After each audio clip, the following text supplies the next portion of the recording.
الحمد لله وكفى وسلام على عباده الذين اصطفى أما بعد.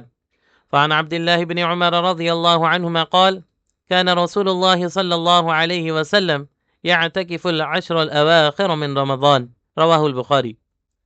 صحابی رسول حضرت عبداللہ بن عمر رضی اللہ عنہما فرماتے ہیں کہ رسول اللہ صلی اللہ علیہ وسلم رمضان کے آخری 10 دنوں میں اعتکاف فرمایا کرتے تھے۔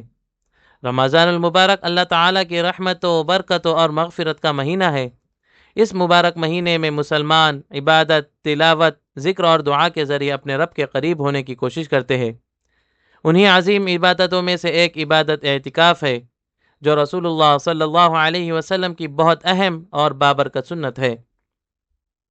حدیث مبارکہ سے معلوم ہوتا ہے کہ نبی کریم صلی اللہ علیہ وسلم رمضان کے آخری 10 دنوں میں باقاعدگی کے ساتھ اعتکاف فرمایا کرتے تھے۔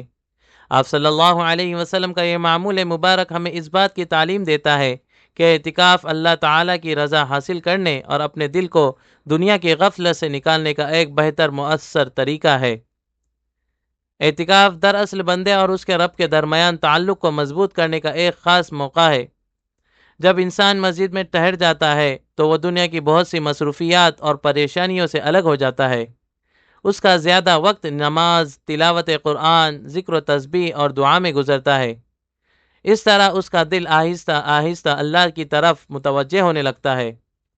آج ہماری زندگیوں میں سب سے بڑی کمی یہ ہے کہ ہم دنیا کے کاموں میں اتنے مشغول ہو گئے ہیں کہ ہمیں اپنے رب کے ساتھ تنہائی میں بیٹھنے کا موقع ہی نہیں ملتا۔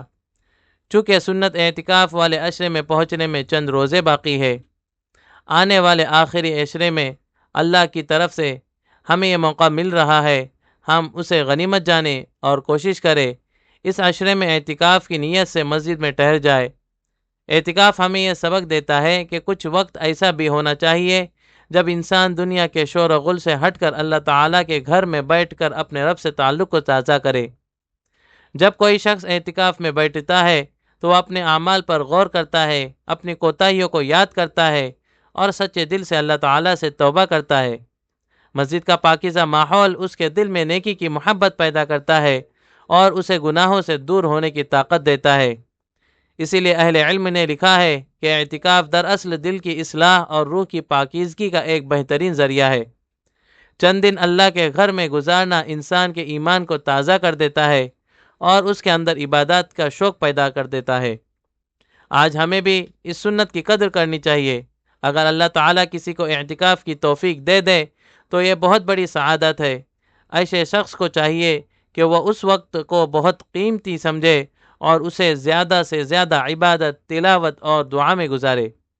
اور اگر کسی کو اعتکاف کی مکمل توفیق نہ مل سکے تو کم از کم مسجد سے اپنا تعلق مضبوط رکھے، نمازوں کی پابندی کرے اور جتنا ممکن ہو اللہ تعالیٰ کی یاد میں وقت گزارے۔ اللہ تعالیٰ ہمیں اعتکاف کی حقیقت کو سمجھنے، اس سنت کی قدر کرنے اور اخلاص کے ساتھ عبادت کرنے کی توفیق عطا فرمائے۔ آمین۔ وآخر دعوانا ان الحمد للہ رب العالمین۔